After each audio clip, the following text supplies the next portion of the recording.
بچے کتنے آپ کے؟ میرے 4 بچے ہیں. ان کو بھی ہے شوق اس طرح پالیٹکس میں آنے کا یا؟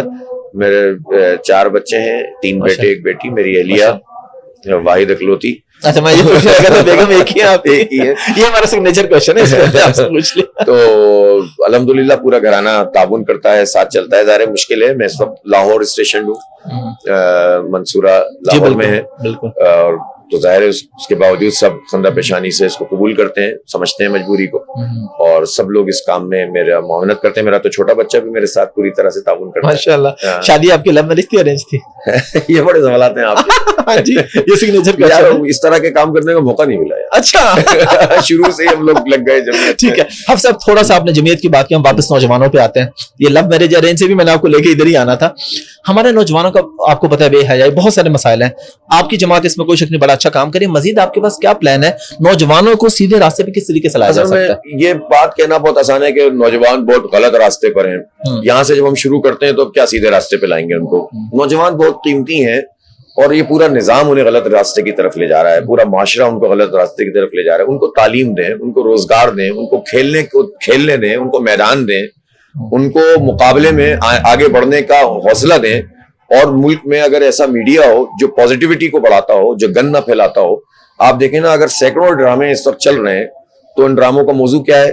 خاندان میں تخریب, گندگی پھیلانا, رشتوں کی پامالی, اقدار اور ویلیوز کو خراب کرنا. اور ایسا لگتا ہے کہ ایک پورے ایجنڈے کے تحت یہ کام کیا جاتا ہے, بجائے اس کے کہ پہلے کے بھی کچھ ڈرامے ہوتے تھے, کچھ نہ کچھ تو 19-20 ان میں بھی ہوتا تھا, لیکن اس میں ویلیوز ہوتی تھیں, کچھ اس میں پازیٹیوٹی دکھائی جاتی تھی. اب تو ہر رشتے کو آپ تباہ کر دیں, اور یعنی سب کی عزت تیل کر دیں, اور پھر اس میں اتنا بڑا یعنی اسکوپ دکھائیں زندگی کا, اور دیں عملاً آپ تعلیم بھی کسی کو معیاری نہ دیں, آپ کمپٹیشن میں اس کو آگے نہ آنے دیں, اور گھر ڈراموں میں وہ دکھائیں کہ جو مطلب لیوش قسم کے ہوں, اور فیسینیشن پیدا کر دیں.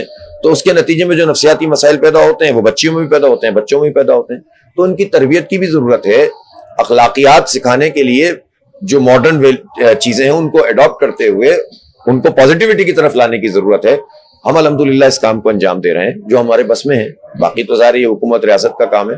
ہم یہ کام کر رہے ہیں کہ ہم ان کی ایجوکیشن میں, IT ایجوکیشن میں بنو قابل پروگرام نے شروع کیا ہے, اور بہت بڑے پیمانے پر کیا ہے, اور اللہ کا شکر اس سے بڑے پیمانے پہ شروع کرنے والے ہیں کچھ دنوں میں. یہ کر رہے ہیں. پھر ان کی تربیت کا نظام, ان کو والنٹیئر بنانا, الخدمت کے والنٹیئرز بنانا, تاکہ فارغ وقت میں وہ کوئی پازیٹیو کام کریں. پھر ان کی اخلاقی تربیت کرنا, دین سے جوڑنا, یہ سب ایک اچھے معاشرے کا کام ہے. تو ہم اس کی کوشش کر رہے ہیں, لیکن صرف یہ کہہ کر جان نہیں چھوڑا سکتے کہ نوجوان بہت خراب ہو گئے. نوجوان خراب نہیں ہے, نظام کچھ دینا پڑے گا ان کو, نظام دینا پڑے گا. حافظ صاحب اگر آپ کی حکومت آتی ہے, کوئی 3-4-5 بڑے کام جو آپ کے مائنڈ میں ہو کہ ہم آ کے یہ کام کریں گے؟ نہیں, حکومت ہماری آتی ہے نا, یہ بالکل ایک الگ سے سوال ہے. اصل میں ہماری حکومت آئے گی رائے عامہ کے ساتھ, ورنہ ہم ایسی حکومت تو نہیں لیں گے جو 47 والی ہوتی ہے. ٹھیک ہے نا. رائے عامہ کے ساتھ جو حکومت آئے گی, اس کا مطلب ہے کہ ایک بہت بڑی تعداد ہمیں سپورٹ کرے گی. جب وہ ہمیں سپورٹ کرے گی تو ہمارے پیش نظر معیشت بھی ہوگی, ظاہر ہے ہمارے پیش نظر سیاست کی نارمز بھی ہوں گی, ہمارے پیش نظر عدل اور انصاف کی بالادستی ہوگی. عدل بہت بنیاد ہے کسی بھی حکومت کی. ہمارا جو ہدف ہوگا وہ ہمارے عوام ہوں گے.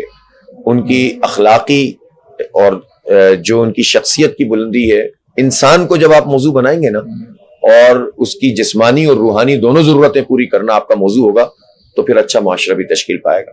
تو ہمارے پیش نظر یہ ہے, اور اس کے لیے ہمیں جو اقدامات بھی لینے پڑیں گے وہ کریں گے انشاءاللہ تعالی. دھرنا ابھی کتنے دن تک آپ کا پلان ہے چلے گا؟ اور جتنے دن تک یہ حکومت پہ منحصر ہے. اچھا, ہم پہ نہیں. انہیں ایکشن لینا پڑے گا تبھی آپ اٹھیں گے؟ نہیں ہم ظاہر ہم گولیاں تھوڑی چلائیں گے. وہ یہاں سے ایکشن لیں گے, ہم دوسری جگہ بیٹھ جائیں گے, وہ دوسری جگہ سے ایکشن لیں گے, ہم 10 جگہ بیٹھ جائیں گے, وہ 10 جگہ ایکشن لیں گے, ہم 100 جگہ بیٹھ جائیں گے. جان تو نہیں چھوڑیں گے. اب سب نظام کیسے چل رہا ہے دھرنے کا؟ اتنے سارے لوگ ہیں, کھانا پانی یہ کہاں سے ہو رہا ہے سارا. اور جو یہاں دھرنے میں آتے ہیں ان میں سے بہت سارے لوگ ایسے ہوتے ہیں جو کنٹریبیوٹ کرتے ہیں اس میں, الحمدللہ اللہ کا شکر.